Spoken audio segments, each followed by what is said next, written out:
Palakkad നെല്ലിയാമ്പതിയിൽ KSRTC bus മറിഞ്ഞ് 2 മരണം. നെല്ലിയാമ്പതിയിൽ നിന്നും പാലക്കാടേക്ക് വരികയായിരുന്ന പ്രിയദർശിനി ബസ്സാണ് അപകടത്തിൽപ്പെട്ടത്. രാവിലെ 9:30 അപകടമുണ്ടായത്. പോത്തുണ്ടി ഡാമിന് മുകളിൽ കുണ്ടൻചോല എന്ന സ്ഥലത്ത് വെച്ചാണ് ബസിന്റെ ബ്രേക്ക് നഷ്ടപ്പെടുന്നത്.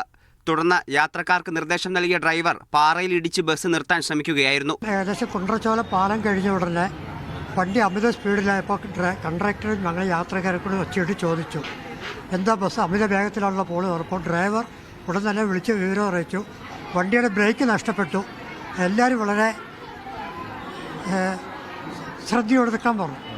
അപകടത്തിൽ 2 പേരാണ് മരിച്ചത്. മരിച്ചു, 6 പേർക്ക് സീരിയസ് മരിച്ചു എന്നുള്ളത് അത്ര കിട്ടിയുള്ളൂ വിവരം. പരിക്കേറ്റവരിൽ 46 പേരെ നെന്മാറ താലൂക്ക് ആശുപത്രിയിലും മറ്റുള്ളവരെ പാലക്കാട് ജില്ലാ ആശുപത്രിയിലും പ്രവേശിപ്പിച്ചു. മീഡിയ 1 പാലക്കാട്.